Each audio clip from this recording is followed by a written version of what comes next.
ጤና ይስጥልን ሰላም በድጋሚ እንደምንቆያችሁ 7 ሰዓት ነው። እዚህ አዲስ አበባ ከሚገኘው የኢቢሲ ዋናው ስቱዲዮ በቀጥታ ስርጭት የምትከታተሉ ዜና ኢትዮጵያ ተመልሷል። አበይት ነጥቦቹን እነሆ። ኢትዮጵያ በመረጃና በስታቲስቲክስ ሉዓላዊነት ያስመዘገበቻቸውን ስኬቶች በዳሰሱ የመረጃ ሉዓላዊነት ለፖሊሲ ነጻነት ጉባኤ ላይ ለጎብኚዎች ክፍት የሆነ ኤግዚቢሽን በበርካቶች እየተጎበኘ ነው።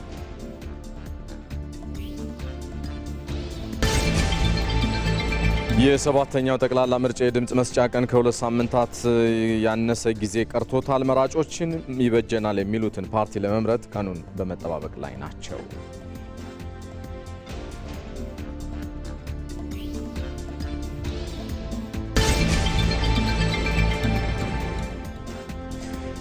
የአዲስ አበባ ለውጥና የዲጂታል ንቅናቄ ከ320 ሚሊዮን በላይ ተከታይ ባላቸው ተጽዕኖ ፈጣሪ የማህበራዊ ሚዲያ ይዘታ ምንጮች ተወድሷል።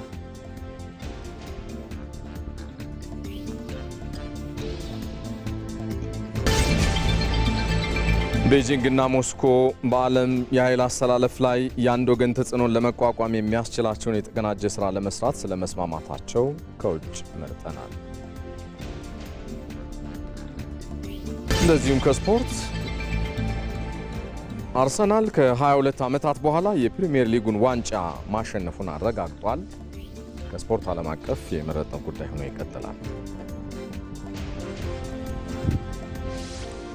እዚህ ከዋናው ስቱዲዮ በቀጥታ ስርጭት ከምትከታተሏቸው ዘገባዎች በተጓዳኝ ባልደረቦች በተለያዩ ወቅታዊና አዳዲስ ጉዳዮች ከደቂቃዎች በኋላ መረጃዎችን እያጋሩን ቆይታ የሚያደርጉ ነው የሚሆነው። ከአንጎላ፣ ሴራሊዮንና እንደዚሁም ባንግላዴሽ እንደዚሁም በተጨማሪ ስዋቲኒ መንግስታት ጋር የተፈረሙ የአየር ትራንስፖርት አገልግሎት ስምምነቶች የኢትዮጵያን ኢኮኖሚና ዲፕሎማሲያዊ ተጠቃሚነት የሚያረጋግጡ ስለመሆናቸው ተገልጿል። ይህን ሁነት እየተከታተለ የሚገኘው ዘጋቢያችን አስማረ ብርሃኑ ተጨማሪዎችን ያጋራናል። ከደቂቃዎች በኋላ የሚቀላቀለን ይሆናል። ሰባተኛው ጠቅላላ ምርጫ የድምጽ መስጫ ቀናት ከ2 ሳምንታት ያነሰ ጊዜ ቀርተውታል። መራጮችም ይበጀናል የሚሉትን የፖለቲካ ፓርቲ ለመምረጥ በዝግጅት ላይ ስለመሆናቸው እየገለጹ ይገኛሉ። በዚህ በአዲስ አበባና አካባቢው ዘጋቢያችን መስከረም ቸርነት ያለውን ነባራዊ ሁናቴ ቅኝት እያደረገች ነው የምትገኘው። ከደቂቃዎች በኋላ መረጃዎችን እያጋራችን ትቆያለች። ጠንካራ የመድብለ ፓርቲ ስርዓትን ለመገንባት ሲባል የፖለቲካ ፓርቲዎች የጋራ ምክር ቤት ሚና ከፍተኛ መሆኑ ይገለጻል በተደጋጋሚ። ይህንን የተመለከተ ጉባኤ እየተካሄደ ነው የሚገኘው። ዘጋቢያችን ዛህራ መሐመድ አለች። ከደቂቃዎች በኋላ መረጃዎችን እያጋራችን ቆይታ ከሚያደርጉ ባልደረቦቻችን መካከል ትቆያለች። እኔ ሰለሞን ኃይለ ኢየሱስ ዜና ኢትዮጵያን እየመራው አብሬያችሁ ነው የምዘልቀው። አብራችሁን ቆዩ። በቅድሚያም ከአንጎላ፣ ሴራሊዮን፣ ባንግላዴሽ እና ስዋቲኒ መንግስታት ጋር የተፈረሙ የአየር ትራንስፖርት አገልግሎት ስምምነቶች የኢትዮጵያን ኢኮኖሚና የዲፕሎማሲያዊ ተጠቃሚነት የሚያረጋግጡ ናቸው። ስምምነቶችን በተመለከተ በሕዝብ ተወካዮች ምክር ቤት የውጭ ግንኙነትና የሰላም ጉዳዮች ቋሚ ኮሚቴ የውይይት መድረክ ተዘጋጅቶ እየተካሄደ ነው የሚገኘው። እዚህ ጉዳይ ላይ ልናቆያችሁ ነው የተወደዳችሁ። ተጨማሪ መረጃዎችን ሊያጋራን ዘጋቢያችን አስማረ ብርሃኑ ከስፍራው በቀጥታ መስመራችን ላይ ነው የሚገኘው። ሰላም ላንተ አስማረ፣ እንደምን ቆየህ? አንተ በምትገኝበት ሁነት ከነኚህ ሀገራት ከላይ የጠቀስኳቸው ሀገራት ጋር የተፈረመው የአየር ትራንስፖርት አገልግሎት ስምምነቶች ለኢትዮጵያ በኢኮኖሚው ዘርፍም በዲፕሎማሲውም ሊሆን ይችላል የሚያስገኛቸው ልዩ ልዩ ጠቀሜታዎች ምንድናቸው ተባለ? ንገረን እስኪ።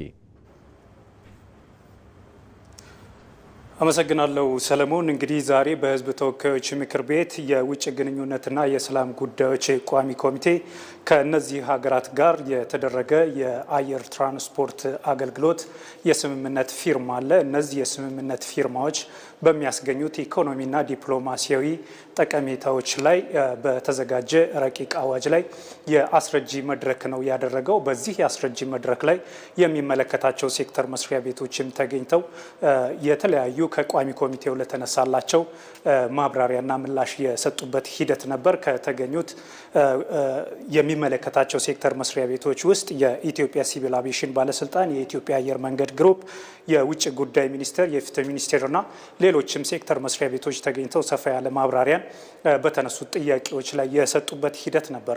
በዋናነት እንግዲህ ከነዚህ ከአንጎላ፣ ሴራሊዮን፣ ባንግላዴሽ እና እስዋቲኒ ሀገራት ጋር የተደረገው የአየር ትራንስፖርት አገልግሎት የስምምነት ፊርማ የሚያስገኘው ኢኮኖሚያዊ ጠቀሜታን በተመለከተ ሰፋ ያለ ማብራሪያ የተሰጠበት ሂደት ነበረ። ዋናው ከነዚህ ሀገራት ጋር የተደረገው ስምምነት የሚያስገኘው ጠቀሜታ እንግዲህ ከዚህ በፊት በሚደረጉት ጉዞዎች ከፍተኛ የሆነ የቀረጥና የታክስ ክፍያ ያጋጥም ነበር። እነዚህን በጣም ዝቅ በማድረግና አላስፈላጊ ተደራራቢ የሆኑ የጉምሩክና የቀረጥ ክፍያዎችን በማስቀረት ረገድ ከፍተኛ ሚና እንደሚጫወት እንደዚሁ ተነስቷል። በሌላ በኩል ደግሞ እንደዚሁ ከፍተኛ ታክስም ትከፍል ነበር በእነዚህ ሀገራት ላይ በምታደርገው የአየር ትራንስፖርት አገልግሎት ማለት ነው። ይህንን ዝቅተኛ ታክስ እንድትከፍል በማድረግ ረገድም ስምምነቱ ትልቅ ሚና እንደሚኖረው ነው የተነሳው። ሌላው በእነዚህ ሀገራት የኢትዮጵያ አየር መንገድ በሚሰጣቸው የትራንስፖርት አገልግሎቶች የሚሰበሰበውን ገቢ በወቅቱ በሚኖረው የውጭ ምንዛሬ ተመን መሰረት ወደ ሀገር ውስጥ በአፋጣኝ ገቢ እንዲደረግ በማድረግ ረገድም ስምምነቱ የደነገገ በመሆኑ በዚህ ረገድ የሚገኘው ኢኮኖሚያዊ ጠቀሜታም እንደዚሁ ከፍ ያለ መሆኑ ተገልጿል። ከነዚህ ሀገራት ጋር የተደረገው የአየር ትራንስፖርት አገልግሎት የአምስተኛ የትራንስፖርት ፍሪደምን ወይንም መብትን የሚሰጥ በመሆኑ ከፍተኛ ጠቀሜታ ይኖረዋል ማለት ነው። ይህ ማለት ምንድነው? የአንደኛና የሁለተኛ የትራፊክ መብት ማለት ከአንድ ሀገር ወደ አንድ ሀገር ቀጥታ በረራ የሚደረግ ብቻ ሲሆን ከሶስት በላይ ያለው አራተኛና አምስተኛ ደረጃ ላይ ሲሆን ግን ሶስተኛ ሀገር ላይ ላንድ አድርጎ የትራንስፖርት አገልግሎት ተጠቃሚ ሕዝብንም ሆነ ካርጎን ጭኖ ወደ ሶስተኛ ሀገር የሚሄድበትን መብት የሚሰጥ በመሆኑ ይህም ኢኮኖሚያዊ ተጠቃሚነቱን ከፍ ያደርገዋል ተብሏል።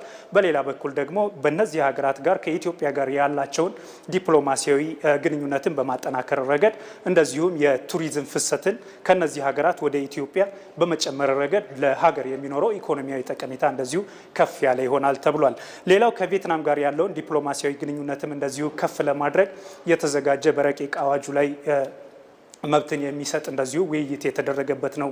በዚህ አስረጂ መድረክ ላይ እንግዲህ የቪየትናም ዜጎች የዲፕሎማቲክ ወይንም የኦፊሻልና የሰርቪስ ፓስፖርትን ከያዙ ያለ ቪዛ በኢትዮጵያ ለ90 ቀናት እንዲቆዩ የሚል ስምምነት ተደርጓል። በዚህ ስምምነት ላይም እንደዚሁ ሰፊ ውይይት የተደረገበት ነው። ይህም የቪየትናምና የኢትዮጵያን ዲፕሎማሲያዊና ኢኮኖሚያዊ ትስስር በማጠናከር ረገድ ትልቅ አስተዋጽኦን የሚያበረክት እንደሆነ ተነስቷል። ቋሚ ኮሚቴው በቀጣይም ተጨማሪ መረጃዎችን በመሰብሰብና ውይይት በማድረግ በቀጣይ መድረክ የውሳኔና የአስረጂ መድረክ እንደሚያዘጋጅ የገለጸበት ሂደት ነበር። መልካም። ባልደረባችን አስማረ ብርሃኑ በቀጥታ መስመራችን ከስፍራው መረጃዎችን ስላጋራህ እናመሰግናለን። ሰናይ ቀን ይሁን።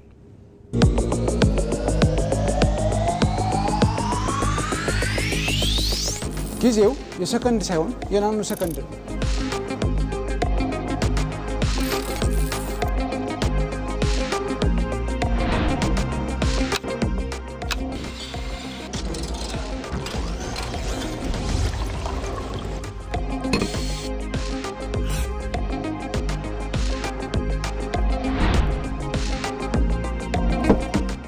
ከሜታቨርስ ምናባዊ እውነታ እስከ ኳንተም ኮምፒውቲንግ እምቅ አቅም፣ ከኒውራል ኔትወርክስ ውስብስብነት እስከ ሃይፐር አውቶሜሽን ድንቅ ስራዎች። የወደፊቱ ጊዜ ነገ ሳይሆን አሁን ነው።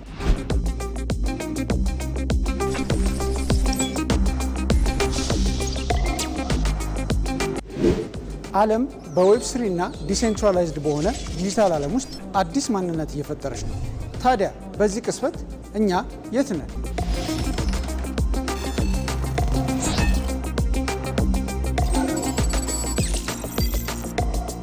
አልትራ ፕሪሚየም የቴክኖሎጂ ተሞክሮችን እንዳስሳለን። ስለ ፊውቸር ሞቢሊቲ እንመክራለን። የቴክኖሎጂ ዓለም አልጎሪዝም ወዴት እየመራን ነው? በቴክት በቅርብ ቀን።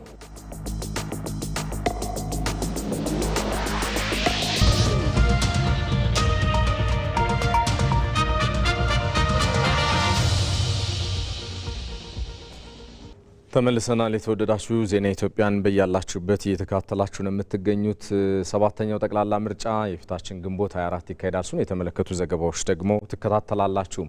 የሰባተኛው ጠቅላላ ምርጫ የድምጽ መስጫ ቀን ከሁለት ሳምንት ያነሰ ጊዜ ቀርቶታል። የፖለቲካ ፓርቲዎች በቀሩት ቀናት ታዲያ በመገናኛ ብዙሃን በጎዳና ላይ እንደዚሁም ቤት ለቤት የምርጫ ቅስቀሳ እያደረጉ ይገኛሉ። የፖለቲካ ፓርቲዎች እያደረጉት ያለው የምረጡኝ ቅስቀሳም እየተካተሉ የሚገኙ የአዲስ አበባ ከተማ ነዋሪዎች ታዲያ የምንመርጠውን ፓርቲ በመለየት የድምጽ መስጫ ቀኑን በጉጉት እየተጠባበቅን ነው ሲሉ ለኢቲቪ ገልጸዋል።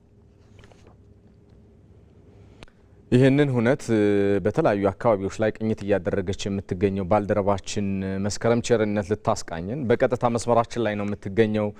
መስከረም እንደምን ቆየሽ? ሰላም ላንቺ። የፖለቲካ ፓርቲዎች እያደረጉት ያለው የምርጫ ቅስቀሳ ለመሆኑ ምን መልክ አለው? መራጮች ምን አስተያየት ሰጡሽ? ምን ታዘብሽ አንቺስ የሚለውን ንገሪን እስኪ። አመሰግናለሁ ሰለሞን። ከ50 ሚሊዮን በላይ የሚሆኑ መራጮች የተመዘገቡበት ሰባተኛው ጠቅላላ ምርጫ ሊካሄድ እንግዲህ ከሁለት ሳምንት ያነሰ ጊዜ ብቻ ቀርቶታል። አሁን የምንገኝበት ደግሞ በምርጫ ሂደት ውስጥ ወሳኝ ምዕራፍ የሚባል ነው። ምክንያቱም የተለያዩ የፖለቲካ ፓርቲዎች ያሏቸውን በማህበራዊ፣ በኢኮኖሚ፣ በፖለቲካ ያላቸውን ለሀገር ይበጃል የሚሉትን ፖሊሲዎቻቸውን በተለያዩ አማራጮች እንግዲህ የምረጡኝ ቅስቀሳ የሚያካሂዱበት ጊዜ ላይ ነው የምንገኘው። እንግዲህ የምርጫው ቀናት ከመቃረቡ ጋር ወይም ድምጽ የሚሰጥበት ቀን ከመቃረቡ ጋር ተያይዞ በጎዳና ላይ በማህበራዊ ሚዲያዎች እንዲሁም ቤት ለቤት ሳይቀር ፓርቲዎች እንግዲህ የምረጡኝ ቅስቀሳ እያደረጉ ነው የሚገኙት። ጎዳና ላይም እንዲሁ ያሏቸውን ሀሳቦች ያጋሩ ማኒፌስቶቻቸውን እንዲሁ ለመራጩ ህዝብ እንግዲህ እያስተዋወቁ ነው የሚገኙት። ይህንን እየተከታተሉ የሚገኙት ደግሞ እኔም ዞር ዞር ብዬ የተለያዩ አካባቢዎች ላይ የመዲናዋን ነዋሪዎች ምን ታዘባችሁ፣ የምርጫ ሂደቱ ምን ይመስላል የሚለውን ነገር እያነጋገርኳቸው ነበረ። እነሱም እንደነገሩኝ በተለይ መገናኛ ብዙሃን ላይም በሚቀርቡ የተለያዩ የፖለቲካ ክርክሮችም ሆነ የምረጡኝ ቅስቀሳ ክርክሮችም ሆነ እንዲሁም በጎዳና ላይ ቤት ለቤት ጭምር የተለያዩ ማህበራዊ ሚዲያን ተጠቅመው የሚያደርጓቸው የፖለቲካ ፓርቲዎች እንግዲህ ቅስቀሳን አስመልክቶ ይበጀናል፣ ለሀገር ይሆናል፣ የትኛው ፓርቲ ቢመረጥ እንግዲህ ሀገርን ያገለግላል፣ ሀገርን ይጠቅማል፣ ይህንን እንግዲህ ትውልድ ቀጣይ ትውልድን ያገለግላል የሚለውን ለመለየት አስችሎናልም ሲሉ ነበረ። በተለይ ደግሞ እንግዲህ እንደሚታወቀው የዘንድሮ የሰባተኛው ጠቅላላ ምርጫ ከፍተኛ የሆነ የህዝብ ቁጥር የተመዘገበበት ነው። ኢትዮጵያ በታሪኳ እስካሁን ካስካሄደቻቸው ምርጫዎች እንግዲህ ከፍተኛው የህዝብ ቁጥር የተመዘገበበት እንደሆነ ይታወቃል። ምክንያቱም ከ50 ሚሊዮን በላይ መራጮች ናቸው እንግዲህ ካርድ የወሰዱት ድምጽ መስጫ ቀኑን በጉጉት የተጠባበቀው የሚገኙት ማለት እንችላለን። በተለይ ደግሞ እንግዲህ የፖለቲካ ምህዳሩን ከማስፋት አኳያም እንግዲህ በተለያዩ መገናኛ ብዙሃን ላይ የተለያዩ ማህበራዊ ሚዲያን በመጠቀም እንዲሁም ጎዳና ላይ በመጠቀም እንግዲህ የፖለቲካ ፓርቲዎች ያሏቸውን የፖሊሲ አማራጮች እያቀረቡ ነው የሚገኙት።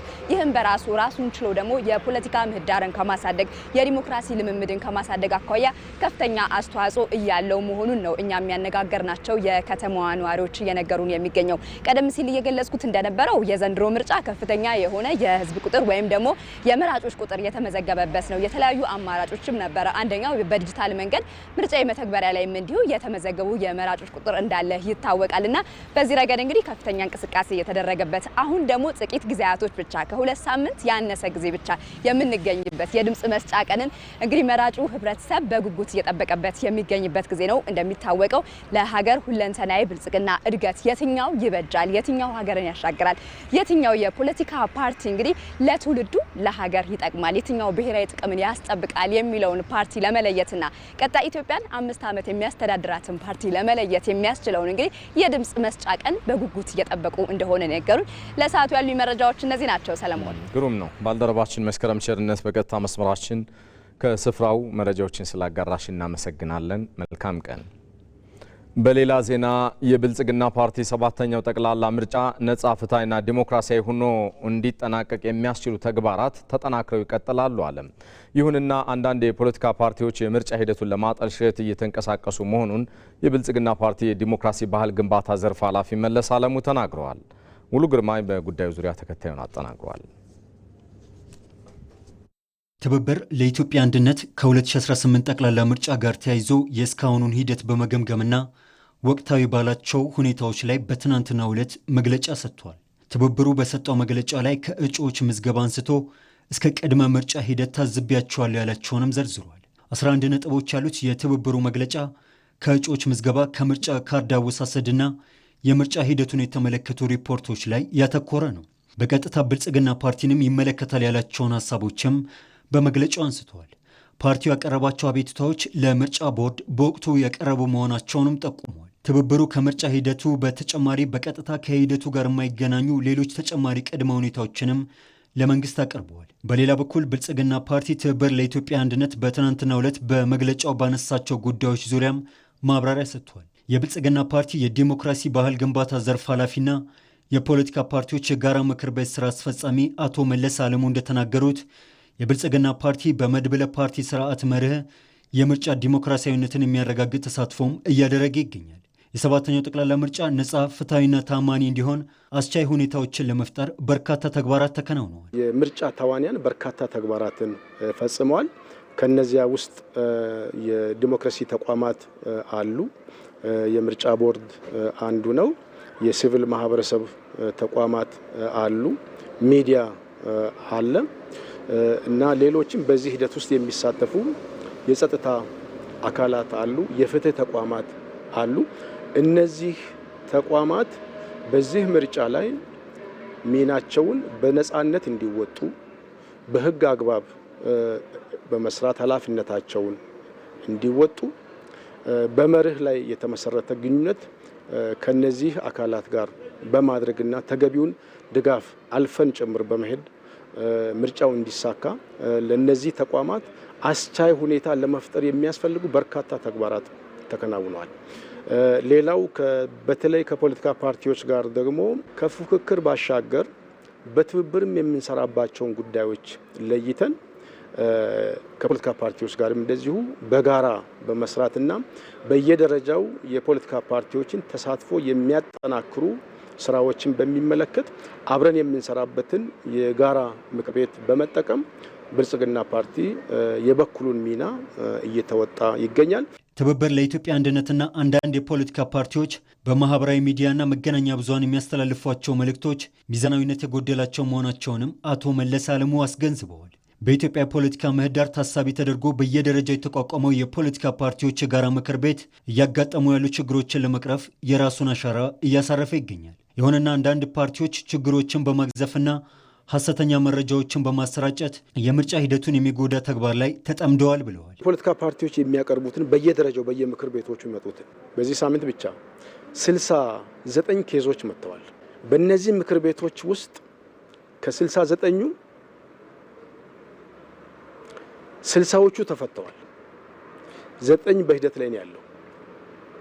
ይሄ በየሳምንቱ በምናደርገው ክትትል የምናገኘው መረጃ ነው። ይሄ የጋራ ምክር ቤቶቹ መረጃ ነው፣ በየደረጃው ያሉት ማለት ነው።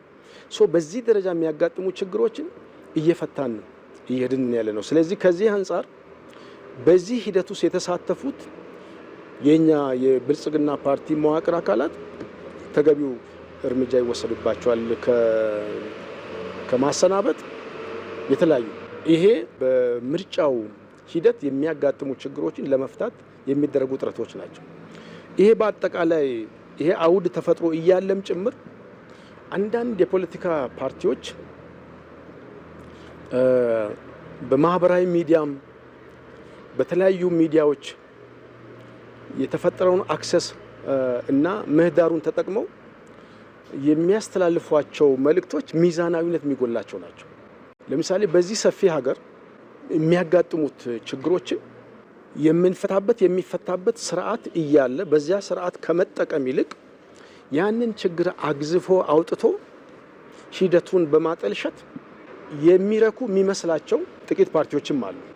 እነዚህ ከእንደነዚህ አይነት ድርጊት ተቆጥበው ለምርጫ ዲሞክራሲያችን አዎንታዊ ሚና እንዲጫወቱ በእነዚያ በነበሩን መድረኮች ላይ እየተወያየን እየተነጋገርን ከዚያም እንዲመለሱ አለፍ ስልም ደግሞ እያወያየናቸው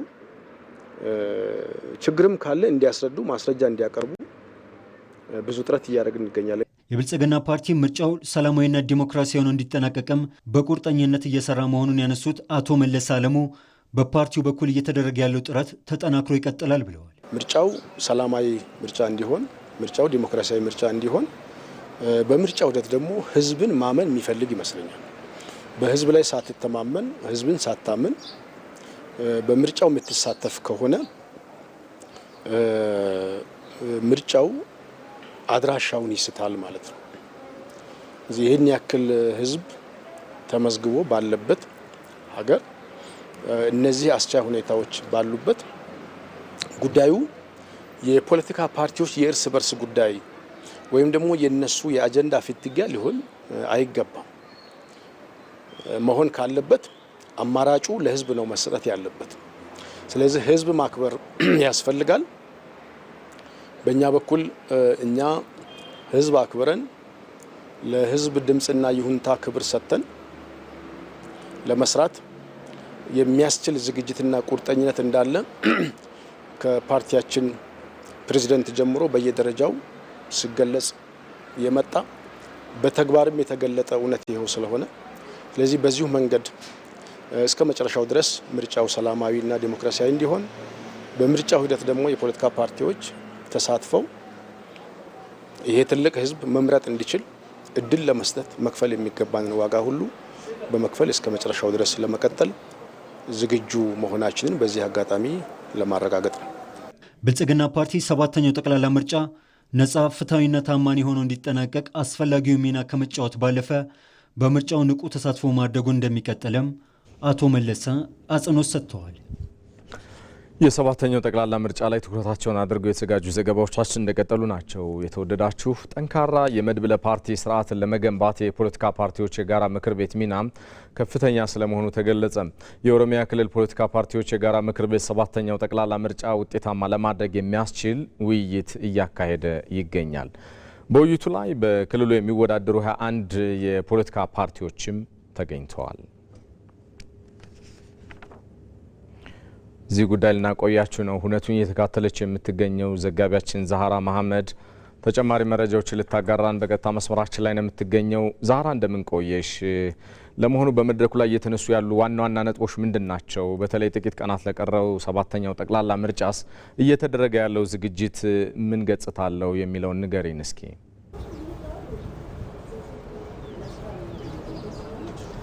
አመሰግናለሁ ሰለሞን። እኔ የምገኘው የኦሮሚያ ክልል የፖለቲካ ፓርቲዎች የጋራ ምክር ቤት እያደረጉት ባለው ውይይት ላይ ነው። እንግዲህ ይህ ምክር ቤት በስሩ 21 የፖለቲካ ፓርቲዎች ይዟል። ከነዚህ 21 የፖለቲካ ፓርቲዎች መካከል 14ቱ በኦሮሚያ ክልል የሚወዳደሩ ናቸው። የዛሬው ውይይት ላይ ዋና ዋና የተነሱ ጉዳዮች ለመነሻ የሚሆኑ ሪፖርቶችና ጽሁፎች ቀርበዋል። በዚህ ሪፖርት ላይም በተለይ ባለፉት ጊዜያት የተሰሩ በጋራ ምክር ቤቱ ከፓርቲዎች ጋር በጋራ በመሆን የተሰሩ ስራዎች ተነስተዋል። በዋነኝነት ግን በተለይ 7ኛውን ጠቅላላ ምርጫ የተሻለ ለማድረግ የተሰሩ ስራዎች ላይ ትኩረት አድርገው ሪፖርት አቅርበዋል። ከሪፖርቱ በኋላም እንግዲህ እዚህ ያሉ የፖለቲካ ፓርቲ አባላት ወይም ተሳታፊዎቹ በተለይ ይህ የፖለቲካ ፓርቲዎች የጋራ ምክር ቤት መኖሩ በክልሉ ለሚያደርጓቸው የፖለቲካ እንቅስቃሴዎች እጅግ እንደጠቀማቸው ነው ያነሱት። በተለይ ደግሞ አሁን ከቅርብ ጊዜ ወዲህ በክልሎች ላይ ለሚያደርጓቸው ቅስቀሳዎችና ራስን የማስተዋወቅ ስራዎች የሚያጋጥሟቸው ችግሮች በቶሎ ሪፖርት በማድረግ የጋራ ምክር ቤቱ ከመንግስትና ከምርጫ ቦርድ ጋር በጋራ ሆኖ እየፈታላቸው እንደሚገኝ በስፋት አንስተዋል። ከዛም ባለፈ ባለፉት ጊዜያት የጋራ ምክር ቤቱ ለፖለቲካ ፓርቲዎች ስልጠናዎችን በማዘጋጀት አቅማቸው እንዲገነባና ችግሮችን በፍጥነት በመፍታት ረገድ የተሻለ የፖለቲካ ልምምድ እንዲኖር አስችሏል። በዚህም እንግዲህ በተለይ ከሳምንት በኋላ ለሚካሄደው 7ኛው ጠቅላላ ምርጫ ፓርቲዎች አስፈላጊውን ዝግጅት እያደረጉ መሆናቸውን እየተከታተለና እየደገፈ እንደሚገኝም አንስተዋል።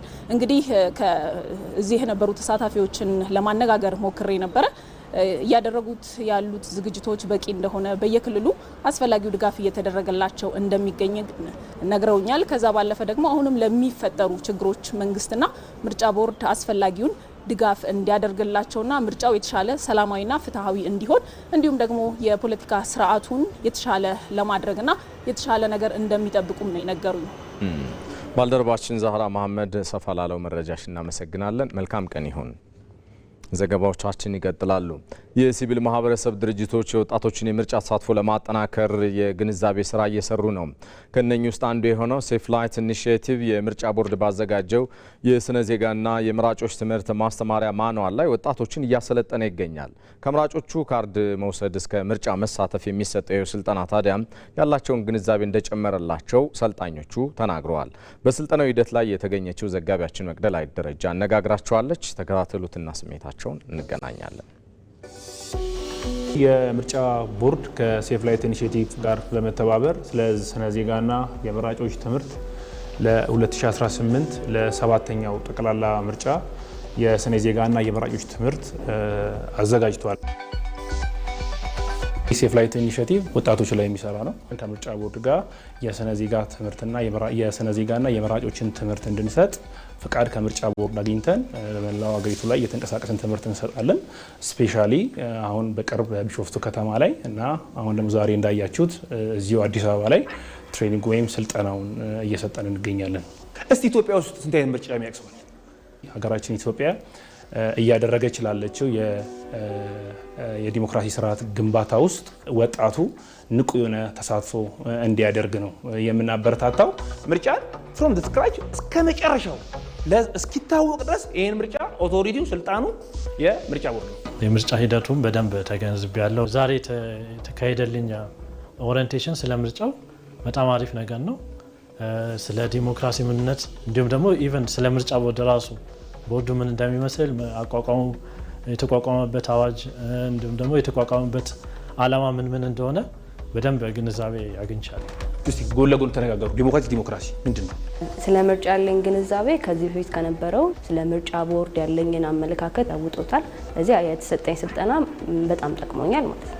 እኔ ምርጫ ኃላፊነት ነው ብዬ ነው ማምነው። ኃላፊነት ከግዴታ ይበልጣል። ኃላፊነት ተሰምቶን ምርጫ ስንመርጥ በህይወታችን በቤተሰቦቻችን እንዲሁም በሀገራችን ላይ ያለውን ስርዓት በእኛ እጅ ስር ስለሚሆን በኃላፊነት ብንመርጥ ዋጋ እንዳለው ነው የተረዳሁት። ምርጫ የዜጎች ፕራክቲስ የሚያደርጉበት ሁኔታ ነው። ምክንያቱም ህዝቦች ለዲሞክራሲ ግንባታ አስተዋጽኦ ማድረግ አለባቸው። እያንዳንዱ ዜጋ ለዲሞክራሲ ለሀገር ዲሞክራሲ ግንባታ አስተዋጽኦ ማድረግ ስላለበት ምርጫ ላይም መሳተፍ አለበት። ገበያ አካባቢ ህዝብ በብዛት የሚሰበሰብበት ቦታ ላይ በመሄድ ቅስቀሳ ነው ያደረግነው። ይህ ቅስቀሳ ሰው ወጥቶ በምርጫው እንዲሳተፍ ነው። በዛ አይነት መልኩ ነው ያደረግነው። ሌላው ፈርስት ቮተሮችን ለማግኘት ተሞክረዋል። ትምህርት ቤቶች ላይ፣ ዩኒቨርሲቲዎች ላይ ፈርስት ቮተሮችን መራጮች፣ የመጀመሪያ መራጮች እስከዛሬ መርጠው የሚያውቁ ሃይስኩል ላይ እንደገና ዩኒቨርሲቲ ላይ ያሉትን ተማሪዎች በጣም ኢንከሬጅ እያደረግን ወደዚህ ምርጫ ወይም በዲሞክራሲ ስርዓት ግንባታ ውስጥ ንቁ ተሳትፎ እንዲያደርጉ ተንቀሳቅሰናል። ከዚህ በፊት 2 ምርጫዎችን ተሳትፊ ያለው አሁን ደግሞ ለዘንድሮ ምርጫ ደግሞ ዝግጅቱን እየጠበቅኩ ነው ያለው። መምረጥ ስልጡንነት ነው። ኢትዮጵያ በምታደርገው የዲሞክራሲ ስርዓት ግንባታ ውስጥ አንድ ጠጠር ማስቀመጥ ጥሩ ነው። እሱም በመምረጥ ነው የሚለውን ሀሳብ በመስጠት አጠቃልላለሁ። የፍኖተ ሰላምና የማንኩሳ አካባቢ ነዋሪዎች በሰባተኛው ጠቅላላ ምርጫ ለሀገሪቱ ሰላምና ልማት ይሰራል ብለው የሚያምኑበትን የፖለቲካ ፓርቲ ለመምረጥ ተዘጋጅተዋል። ነዋሪዎቹ ምርጫ የህዝብ ፍላጎትና የፖለቲካ አቋም የሚገለጽበት ዲሞክራሲያዊ መድረክ መሆኑንም ገልጸዋል። ሳሙኤል ወርቃየው ከስፍራው ተከታዩን አድርሶናል።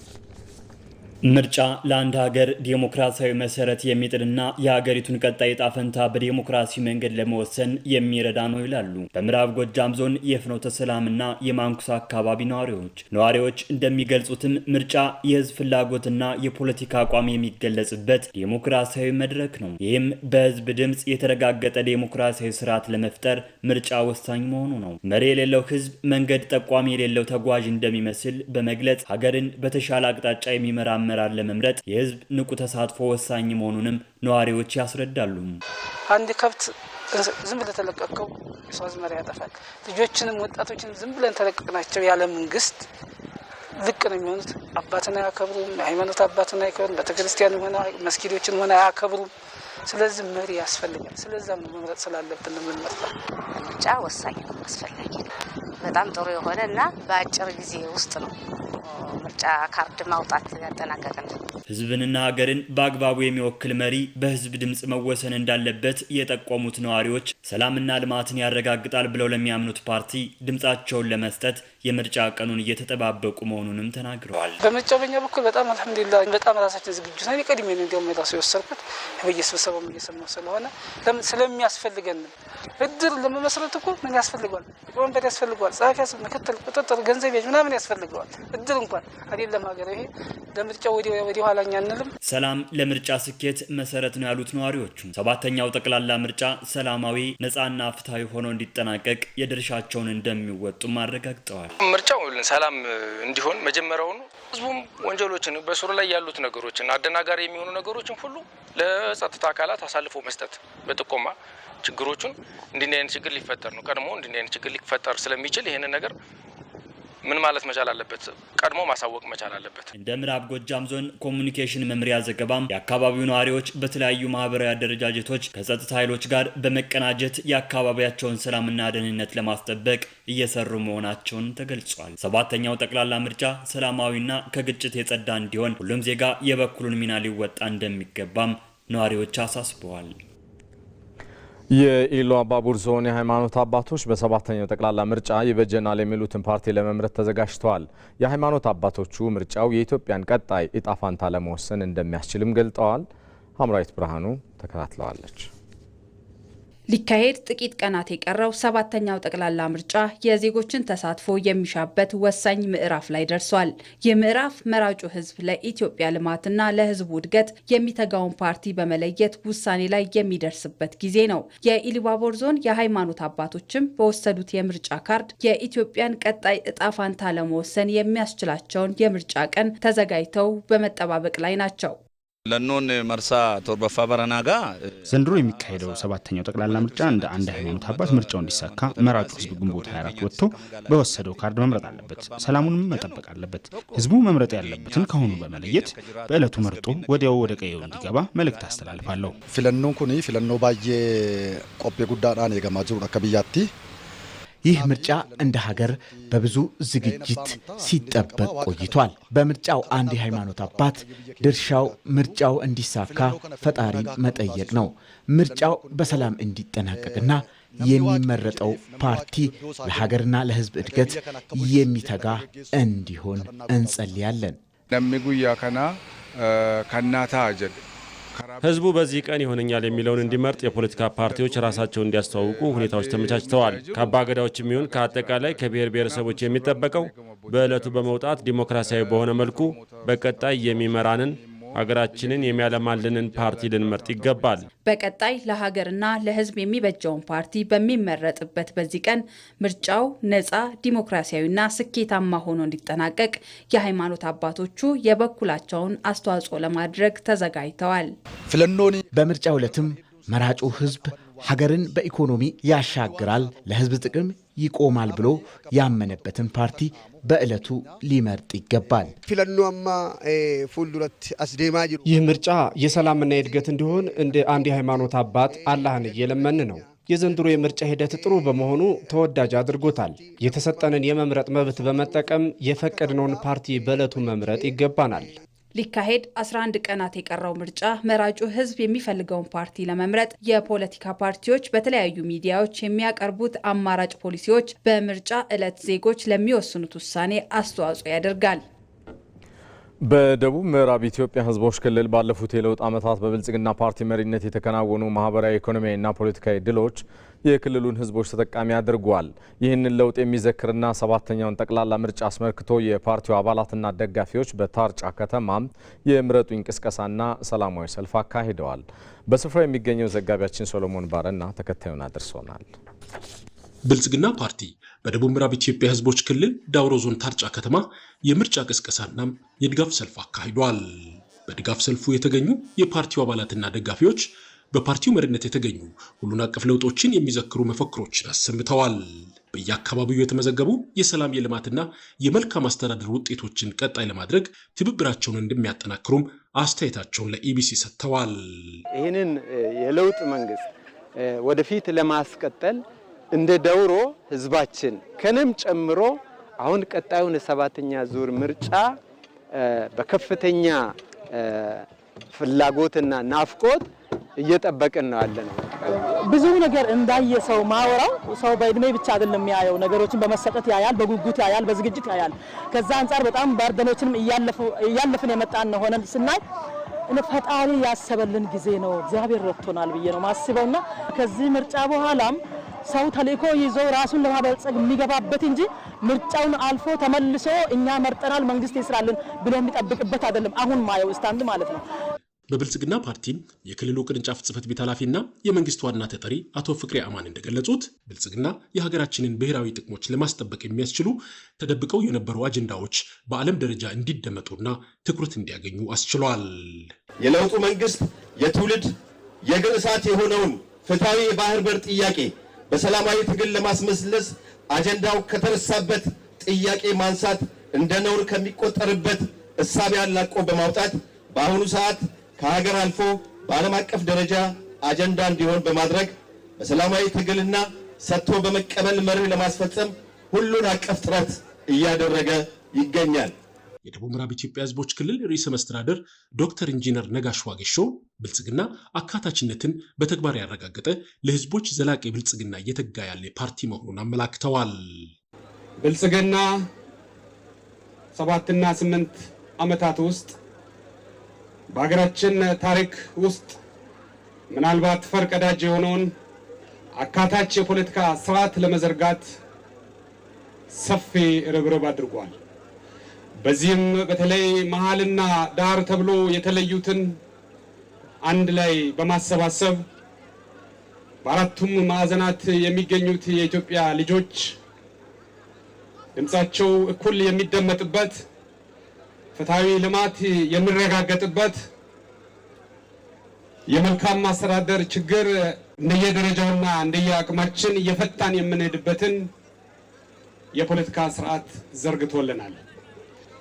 የተዘነጉና የተረሱ አካባቢዎችን ክቡር የሀገራችን ጠቅላይ ሚኒስትር ክቡር ዶክተር አብይ አህመድ ምናልባት ሁሉም ዞኖችና ወረዳዎች በሚባል ደረጃ ባለፉት 7 እና 8 ዓመታት ከአንድም 2 3 በመንቀሳቀስ የህዝብ የመልካም አስተዳደር ጥያቄዎችን በመፍታት የመልካም የመሰረተ ልማት ችግሮችን ጥያቄ ምላሽ በመስጠት በተግባር አረጋግጠውልናል።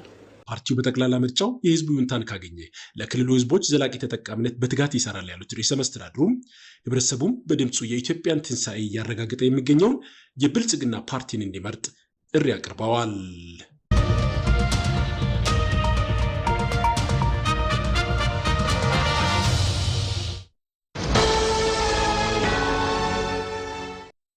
ለሁሉም እኩል የተሰጠ አንድ ጸጋ አለ፣ ጊዜ።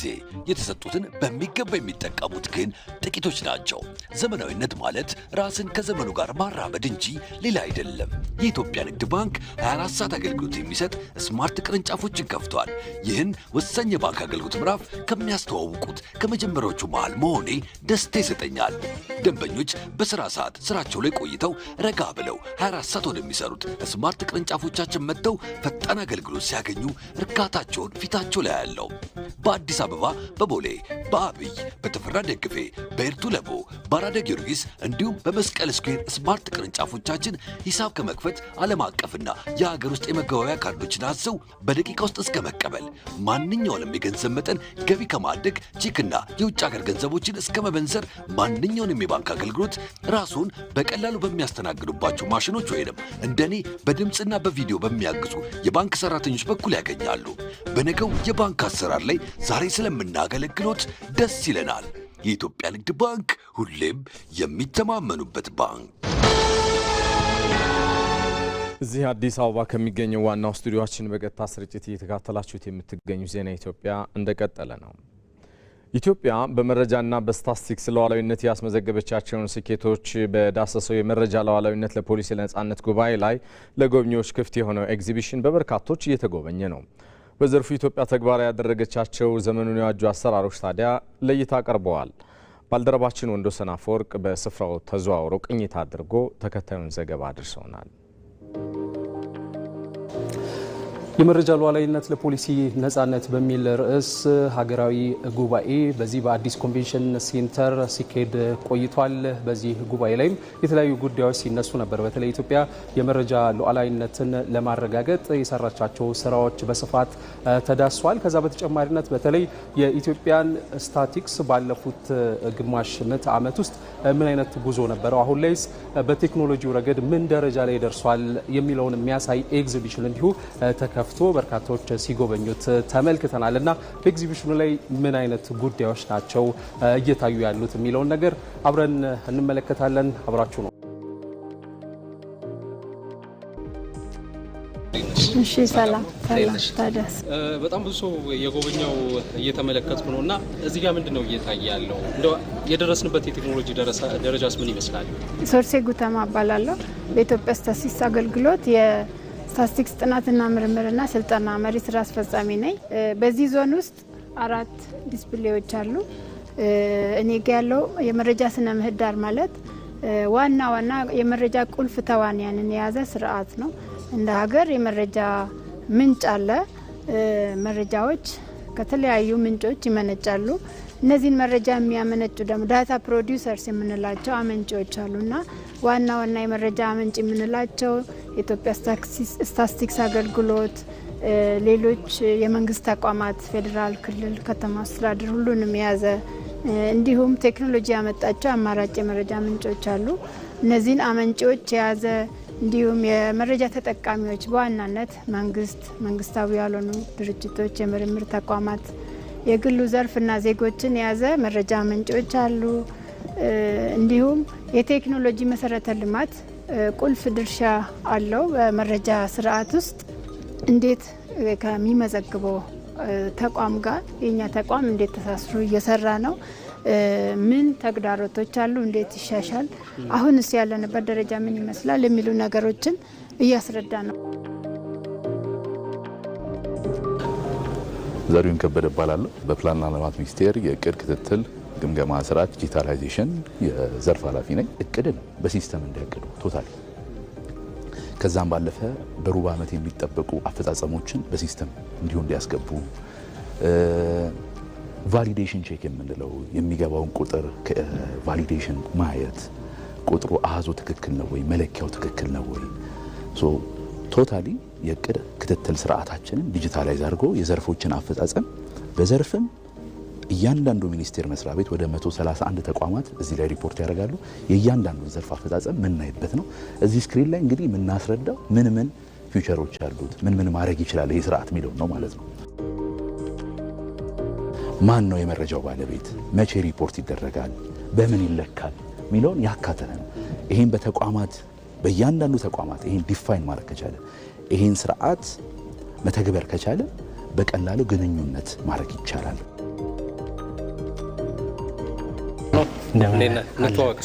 አቤኔዘር መንግስቱ እባላለሁ። ከፕላንና ልማት ሚኒስቴር ፕሮጀክት ዲቪዥን ዴቨሎፐር ነኝ። በጣም አመሰግናለሁ። ተመልካቾቻችን የመጨረሻው የጉብኝት ቦታ ላይ ያለ ነው። ምንድን ነው እዚህ ተመልካቾቻችን ቢመጡ መመልከት የሚችሉት? ዲፒኤምኤስ የምንለው ትልቁ ሲስተማችን ነው፣ ዳታ ሀባችን። ሁሉም የሚመጡት ዳታዎች እዚህ ጋር ነው የሚቀመጡት።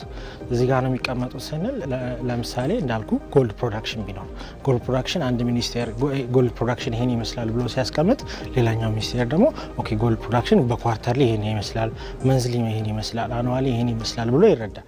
ስለዚህ አንድ ናሽናል ፕላትፎርም ሁሉንም የፕሮዳክቲቭ ሴክተርም ሆነ ሄልዝ ሴክተርም ሆነ ሶሻል ሴክተርን በአንድ ፔጅ ማየት ይችላል ማለት ነው። ኢቫሉዌት ለማድረግ ሆነ ሞኒተር ሪፖርት ለማድረግ ሆነ ማለት ነው። ተመልካቾቻችን የመረጃ ሉዓላዊነት ለፖሊሲ ነጻነት በሚል ሲካሄድ በቆየው ሀገራዊ ጉባኤ ላይ እንግዲህ የቀረበው ኤግዚቢሽን ይህንን ይመስል ነበር። እንደ አጠቃላይ ከመረጃ አሰራር ጋር ተያይዞ ከቴክኖሎጂም ጋር ተያይዞ እንደ ሀገር ምን ላይ ነን የሚለውን የሚያስቃኝ ቆይታ ነበረን። አብራችሁን ስለነበራችሁ ከልብ አመሰግናለሁ። መልካም ጊዜ ይሆንላችሁ። ይህ በዚህ እንዳለ የዳታ ሉዓላዊነትን ማስጠበቅ ደህንነቱ የተጠበቀ መረጃ እንዲኖር በማድረግ ረገድ ለሀገር ኢኮኖሚ እድገት የሚኖረው ፋይዳ ላቅ ያለ ነው። ይህንኑ ለማድረግ ደግሞ የባህር በር ባለቤትነትን ማረጋገጥ አንዱ መንገድ እንደሆነ ይነገራል። ሀምራዊት ብርሃኑ በጉዳዩ ዙሪያ ተከታዩን ይዛለች። የባህር በር አልባ ሀገራት የዳታ ዋጋ በአማካይ የባህር በር ካላቸው ሀገራት ጋር ሲነጻጸር ከፍተኛ ልዩነት አለው። ይህ ልዩነት በዋነኝነት የሚመነጨው ደግሞ በባህር ስር በሚተላለፉ የፋይበር ኦፕቲክስ ኬብሎች ቀጥተኛ ተጠቃሚ ባለመሆናቸውና ለጎረቤት ሀገራት የሚከፍሉት የትራንዚት ክፍያ በመኖሩ ነው። ዓለም አቀፍ የቴሌኮሙኒኬሽን ተቋማት ባወጡት መረጃ የባህር በር ያላቸው ሀገራት የ1 ጂቢ ዳታ አማካይ ዋጋ $1.5 አካባቢ ሲከፍሉ የባህር በር አልባ ሀገራት ደግሞ የ1 ጂቢ ዳታ አማካይ ዋጋ $4.5 ይከፍላሉ። ይህ የ190 በመቶ የዋጋ ብልጫ አላቸው። የትራንዚት ወጪ ጫናን በምንመለከትበት ጊዜ የባህር በር አልባ ሀገራት ለፋይበር ኦፕቲክስ መስመር ኪራይ እንዲሁም ለኬብሎች ጥገና የሚወጣው ወጪ ከፍተኛ በመሆኑ የዳታ ዋጋውን ከ40 እስከ 60 በመቶ እንዲጨምር ያደርጋል። በአሁኑ ወቅት በኢትዮጵያ የኢንተርኔት ተጠቃሚ ቁጥር ከ35 ሚሊዮን በላይ ሆኗል። አገልግሎቱ በአብዛኛው በሞባይል ዳታ ላይ የተመሰረተ ነው። እንደ ሀገር የመረጃ ቋት የዲጂታል ዘመን የሀገር መከላከያ ሰራዊት ዘመናዊ ምሽግ ነው። የመንግስት ሚስጥሮች፣ የዜጎች የጤና ታሪክ፣ የባንክና የጸጥታ መረጃዎች ደህንነታቸው በተረጋገጡ እዚሁ ሀገር ውስጥ ባሉ ግዙፍ የመረጃ ማዕከላት ማስቀመጥ ቢቻል ሀገር በቴክኖሎጂ ነፃነቷን ታወጃለች፣ ኢኮኖሚዋን ታሳድጋለች፣ ከሳይበር ጥቃትም ራሷን ትከላከላለች። ይህ ስርዓት ለአንድ ሀገር ያለውን ጠቀሜታ በተለያዩ መንገዶች ሊገለጽ ይችላል። አንደኛው ደህንነት ነው። የሀገር መረጃ ከውጭ የሳይበር ጥቃትና ከስለላ ይጠበቃል። ሁለተኛው ምጣኔ ሀብት ነው። ተቋማት መረጃ ለማከማቸት በየዓመቱ ለውጭ ኩባንያዎች የሚከፍሉትን በሚሊዮኖች የሚቆጠር ዶላር በማስቀረት የውጭ ምንዛሬን ያድናል። ሶስተኛው ደግሞ የአገልግሎት ፍጥነትና አስተማማኝነት ነው። ኢትዮጵያ አሁን ላይ ዓለም አቀፍ የዳታ ባንድዊድዝን ከጅቡቲ ከኬንያ እንደዚሁም ደግሞ ከሱዳን በባህር ውስጥ በሚተላለፉ የፋይበር ኦፕቲክስ ኬብሎች አማካኝነት ለመግዛት በየዓመቱ በ100 ሚሊዮኖች የሚቆጠር ዶላር ታወጣለች። እንደ ሀገር ከፍተኛ ወጪ የሚወጣበትን ይህን የዳታ መጠን ለመቀነስና ጥራትን ለመጨመር በሀገር ውስጥ የዳታ ማዕከላት እየተገነቡ ቢሆንም በዋናነት ግን ኢትዮጵያ የባህር በር ጥያቄ ቢመለስላት የዳታ ሉዓላዊነትን በማስጠበቅ ሁለንተናዊ ሉዓላዊነትን ትጎናጸፋለች።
በቴሌብር ሂሳባችንን በቀላሉ ስንጋራና ጉርሻ ስንሰጥ እንዲህ ነን። ቴሌብር ሸጎሌ አካባቢ ከሚገኘው ስቱዲዮአችን በቀጥታ ስርጭት ዜና ኢትዮጵያን እየተከታተላችሁ ነው። የተወደዳችሁ ቀሪ ጉዳዮቻችንም እንደቀጠሉ ናቸው። ኢትዮጵያ የኢንቨስትመንት ዘርፏን በማጠናከሯ ሳቢያ የሚመጡ የውጭ ቀጥተኛ ኢንቨስትመንት ፍሰት ጨምሯል። ይህም ኢትዮጵያ በኢንቨስትመንት ዘርፉ ቀዳሚ መዳረሻ እንድትሆንም አስችሏታል። ከ80 ሀገራት የተውጣጡ ኤምባሲዎችና ዓለም አቀፍ የልማት አጋር ድርጅቶች የኢትዮጵያን የኢንቨስትመንት እንቅስቃሴ ተመልክተዋል። አባዲዮና ተከታትሎታል። ኢትዮጵያ ምቹ የኢንቨስትመንት ምህዳር በመፍጠር በአፍሪካ ቀዳሚ የኢንቨስትመንት መዳረሻ መሆን ችላለች። ግዙፍ ዓለም አቀፍ ኩባንያዎች መዋዕለ ንዋያቸውን ፈሰስ ለማድረግ የሚመርጧትና የሚተማመኑባት ሀገርም ሆናለች። በርካታ የውጭ ቀጥተኛ ኢንቨስትመንቶች በማኑፋክቸሪንግ ቴክኖሎጂ እንዲሁም ግብርናን ጨምሮ በተለያዩ ዘርፎች በኢትዮጵያ ተሰማርተው በውጭ ምንዛሪ ግኝት፣ በስራ ዕድል ፈጠራና በተኪ ምርቶች አሻራቸውን እያሳረፉ ነው። ኢትዮጵያ ከፍተኛ ካፒታል አቅምና ጥራት እንዲሁም ለረጅም ጊዜ ለሚቆዩ ኢንቨስተሮች ትኩረት ሰጥታለች።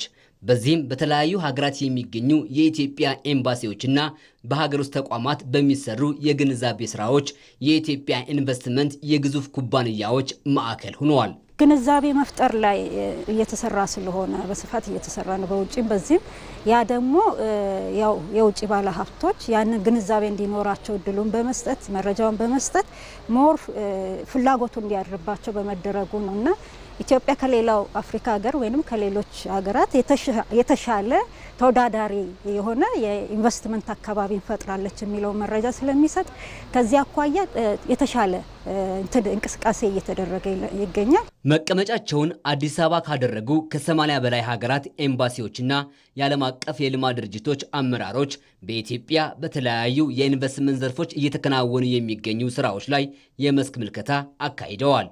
ይህም የኢትዮጵያን የዘርፉ አቅም እንዲመለከቱና ይበልጥ የማስታወቅ ስራን እንዲሰሩ የሚያግዝ ነው።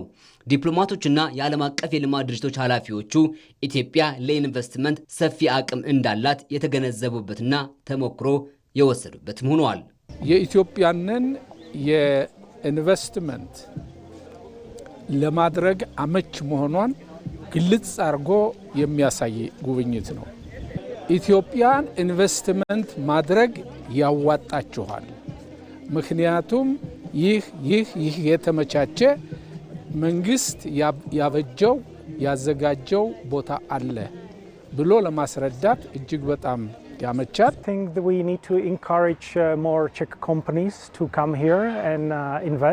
የቼክ ሪፐብሊክ ኩባንያዎች ወደ ኢትዮጵያ እንዲመጡ ይበልጥ ማበረታታት ይገባል። እዚህ ምቹ ኢንቨስትመንት ምህዳር አለ። በኢትዮጵያና በቼክ ሪፐብሊክ ያለውን የንግድ ኢንቨስትመንት ስር ማጠናከር ይገባል። እዚህ በቂ የኃይል አቅርቦትና በቂ የመሬት አቅርቦት አለ። ስለዚህ ኩባንያዎች ወደዚህ ቢመጡ ይበልጥ ተጠቃሚ ይሆናሉ። መቀመጫቸውን በአዲስ አበባ ያደረጉ የተለያዩ ሀገራት ኤምባሲዎች የኢትዮጵያን የኢንቨስትመንት አቅምና ሀብት በማስተዋወቅ ረገድ ከፍተኛ ሚና እየተወጡም ይገኛሉ። ይህም የበርካታ ሀገራት ኩባንያዎች በኢትዮጵያ እንዲሰማሩ አስተዋጽኦ እያበረከተ ነው። በርካታ የሜክሲኮ ኩባንያዎች በግብርና ዘርፍ ላይ ለመሰማራት ወደ ኢትዮጵያ ይመጣሉ። ከዚህ በተጨማሪም በማኑፋክቸሪንግ ዘርፍ ኢትዮጵያና ሜክሲኮ በትብብር የሚሰሩባቸው ጉዳዮች አሉ። ኢትዮጵያ በመካከለኛው ምስራቅና በአውሮፓ ገበያ ሰፊ መዳረሻ አላት። ይህም ለሜክሲኮ ባለሀብቶች ምቹና የተሻለ አማራጭ ነው። ከእስራኤል ብዙ ፕራይቬት ኢንቨስተሮች ወደ ኢትዮጵያ በመምጣት ብዙ የግብርና ሁኔታ እናያለን። በጤና በኩል የሕክምናን ሁኔታ ተጠናክሮ እናያለን። በኢኖቬሽን በኩል ደግሞ በሳይበርም ሆነ በተለያዩ የኢኖቬሽንና ቴክኖሎጂ ልምምዶችን ከኢትዮጵያና በእስራኤል በጣም በተጠናከረ ሁኔታ ላይ ይገኛል። ኢትዮጵያ በቅርቡ ባካሄደችው የኢንቨስትመንት ፎረም ከ13.1 ቢሊዮን ዶላር በላይ የውጭ ቀጥተኛ መሳቧ ለዘርፉ ያላትን ተመራጭነትና መዳረሻነት ማሳያ ነው። የአዲስ አበባ ለውጥና የዲጂታል ንቅናቄ ከ320 ሚሊዮን በላይ ተከታይ ባላቸው ተጽዕኖ ፈጣሪ የማህበራዊ ሚዲያ ይዘት አመንጮች ተወድሷል። ይህ ደግሞ ዲፕሎማሲን በእንግዶች ስሜትና እውነታ ላይ የተገነባ ትልቅ መድረክ በመሆን ኢትዮጵያ አፍሪካውያንን በአንድ ጥላ ስር የማሰባሰብ ብቃት እንዳላት ዳግም ያረጋገጠ ክስተት ሆኗል። ቶማስ ኃይሉ አንዲት ሀገር በዲፕሎማሲ መድረክ ያላት ተሰሚነት የሚጀምረው ራሷን ከምታቀርብበት መንገድና ካላት የውስጥ ጥንካሬ መነጫል። ለዚህ ደግሞ የሲንጋፖር መሪ ሊ ኪዋን ዩ የመጀመሪያ ግንዛቤ ወይንም ፈርስት ኢምፕሬሽን ለዲፕሎማሲያዊ ስኬት ትልቅ ዋጋ እንዳለው ያምኑ ነበር።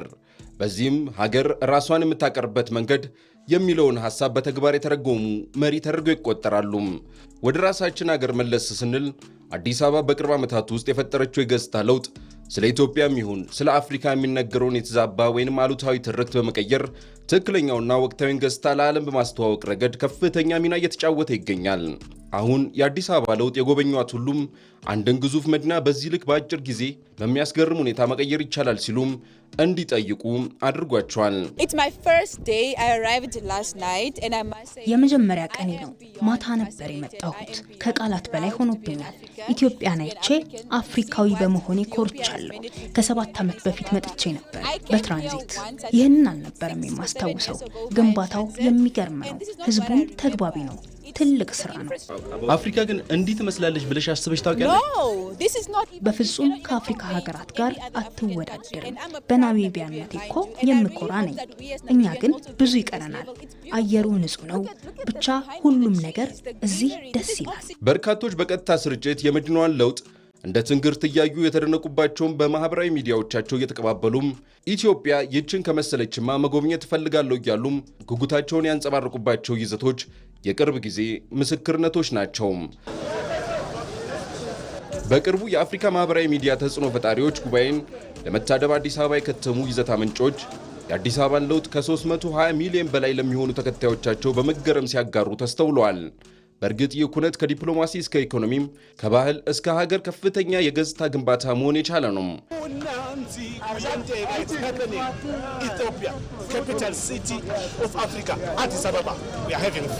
የአዲስ አበባን ልዩ ልዩ የቱሪስት መስህቦችና ውበትን በምስልና በቪዲዮ ሲያጋሩ የከተማዋን ውበት መስተንግዶና ታሪካዊ ቦታዎችን በማስተዋወቅ የጎብኚዎችን ፍላጎት በመቀስቀስ ረገድ ከፍተኛ ማነሳሻም ሆነዋል።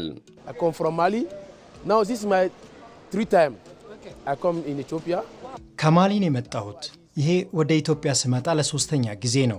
በየጊዜው ኢትዮጵያ የሚደነቅ ለውጥ እያስመዘገበች ተመልክቻለሁ።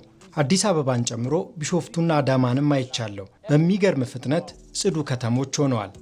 አዲስ አበባ is big and wonderful one. Amazing, nature is good. አዲስ አበባ በጣም ተለውጣለች። በእጅጉ አድጋ ጽዱ ሆናና አረንጓዴ ተላብሳን ያገኘዋት። ይህንን ለውጥ ለዓለም ማሳየት የኛ ኃላፊነት ነው። ሌሎች ሀገራት ሀገሬ ታንዛኒያን ጨምሮ ከኢትዮጵያ ምሳሌነት መማር አለባቸው። ዲፕሎማሲ በጠረጴዛ ዙሪያ የሚደረግ ንግግር ብቻ ሳይሆን እንግዶች ስለ ሀገሪቱ የሚኖራቸው ስሜትና የሚመለከቱትን እውነታም የሚገነባ ነው። ይህ መሰል አጋጣሚዎች የኢትዮጵያን የአፍሪካ የፖለቲካ መዲና ሳትሆን የፈጠራና የዘመናዊነት ማዕከል መሆኗን አስመስክሯል። ወጣት ተጽዕኖ ፈጣሪዎች በኢትዮጵያ ውስጥ ያለውን የዲጂታል እንቅስቃሴና የፈጠራ መንፈስ ሲመለከቱም ለሀገሪቱ ትስስር ያላትን ዝግጁነት ተረድተዋል። ከዚህ ውጪ ከተለያዩ የአፍሪካ ሀገራት የመጡት ወጣቶችም በአዲስ አበባ መገኘታቸውም ኢትዮጵያ አሁንም አፍሪካውያን በአንድ ጥላ ስር የማሰባሰብ ብቃትና ሞገስ እንዳላት ዳግም አረጋግጧል። ለተሻለች አፍሪካ ማን ነው ሞር ተጽዕኖ እየፈጠረ ያለው የሚለውን ነገር ስለሚያሳይ በሚቀጥለው ደግሞ እኛ አጀንዳ እንሰጣቸዋለን ማለት ነው። እንደ ጉባኤ አዘጋጅ አጀንዳ እንሰጣቸዋለን።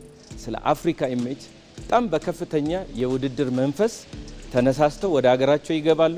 ትልልቅ ኮንተንቶችን ይሰራሉ።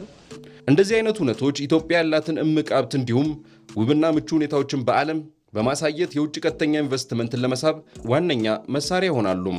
ዲፕሎማሲው ከፖለቲካ ባለፈ ወደ ኢኮኖሚያዊ ትስስር እንዲያድግም ትልቅ መንገድን ይከፍታል።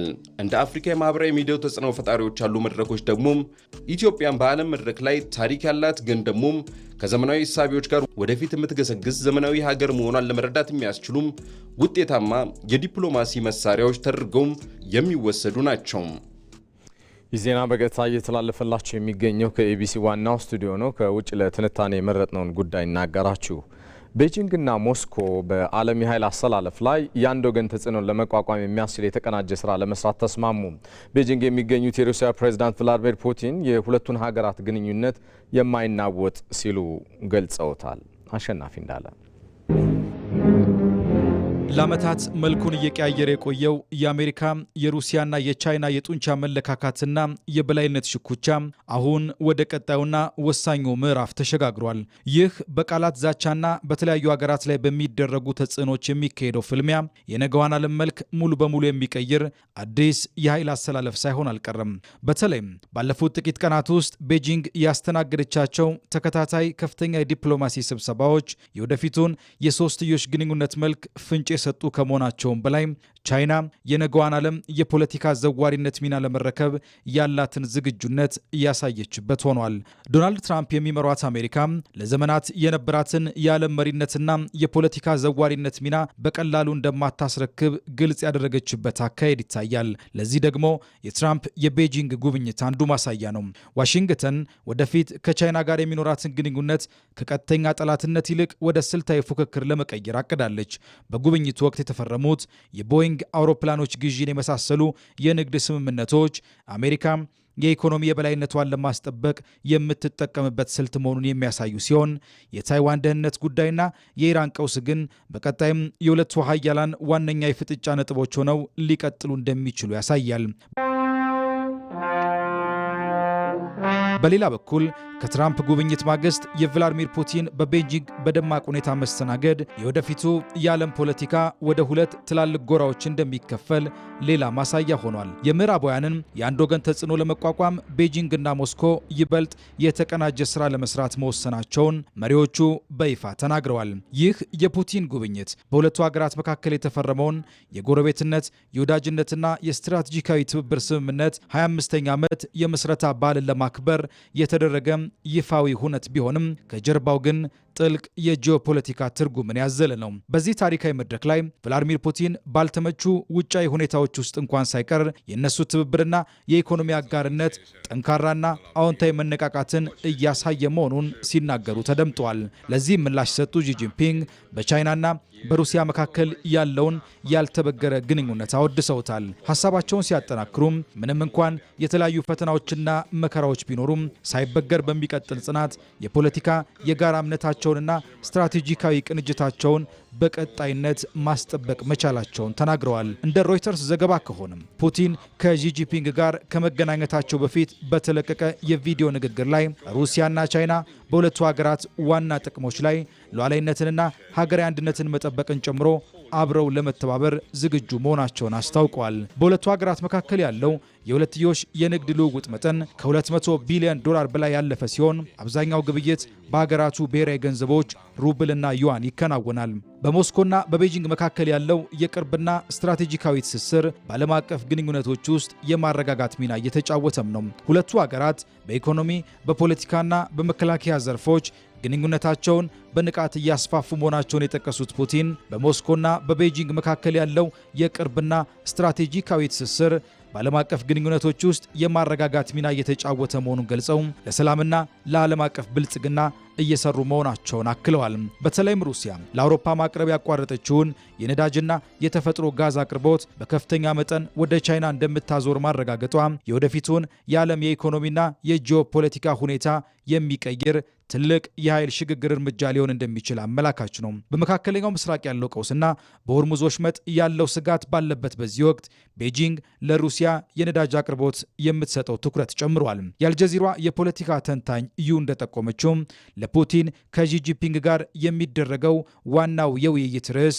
በዚሁ በኢነርጂ ደህንነት ጉዳይና በተለይም ሳይቤሪያ 2 የተፈጥሮ ጋዝ መስመር ዝርጋታ ፕሮጀክት ላይ የሚሆን ይመስላል። የአልጀዚራ ዘገባ እንደሚያመላክተው ይህ የሁለቱ ሀያላን ጥምረት የምዕራባውያንን ማዕቀብ ለመቋቋም የተመሰረተ ቢሆንም የካርኔጊ ሩሲያ ዩራሺያ ማዕከል ዳይሬክተር አሌክሳንደር ጋቡቭ ግን ግንኙነቱ ሚዛኑን የጠበቀ እንዳልሆነና ሩሲያ በኢኮኖሚ ሙሉ በሙሉ በቻይና እጅ ውስጥ ስለወደቀች ማናቸውም ስምምነቶች በቻይና ፍላጎት ውል ላይ የተመሰረቱ ሊሆን እንደሚችሉ ይተነትናሉ።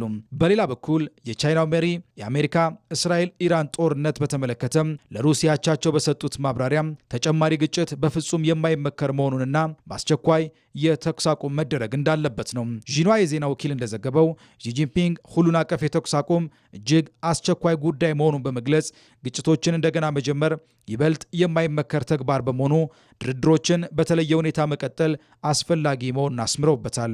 ዋሽንግተን በንግድና በደህንነት ፖሊሲዎቿ ቻይናን ለመጫን በምትሞክርበት በዚህ ወቅት ቤጂንግና ሞስኮ የምዕራባውያንን ተጽዕኖ ለመመከት ያላቸውን የጋራ አቋም በድጋሚ በተግባር ያረጋገጡበት ታላቅ ክስተት ሆኗል። በቻይናና ሩሲያ መካከል 40 ስምምነቶች ይደረጋሉ ተብሎ የሚጠበቅ ሲሆን ይህ ዜና እስከ ተጠናቀረበት ሰዓት ድረስ 20 ስምምነቶች ተደርገዋል። በመጨረሻም ስፖርት አርሰናል ከ22 ዓመታት በኋላ የፕሪሚየር ሊጉን ዋንጫ ማሸነፉን አረጋግጧል። ድሉ ለመድፈኞቹ የሊጉን የዋንጫ ብዛት ወደ 14 ከፍ አድርጎታል። ቡድኑን ወደ ፕሪሚየር ሊግ ዋንጫ አሸናፊነት እንዲመለስ ላደረገው የአርቴታ ስራም ውዳሴ ተችሮታል። በእንግሊዝ ፕሪሚየር ሊግ 37ኛ ሳምንት ማንቸስተር ሲቲ ከበርንማውዝ ጋር ያደረጉትን ጨዋታ አንዳቻ በማጠናቀቁ አርሰናል የሊጉ ሻምፒዮን መሆኑን አረጋግጧል። ፕሪሚየር ሊጉ ሊጠናቀቅ አንድ ጨዋታ ቢቀረውም አርሰናል ከተከታዩ ማንቸስተር ሲቲ ያለው ልዩነት 4 ነጥብ በመሆኑ ትናንት ምሽት ሻምፒዮን መሆኑን አረጋግጧል።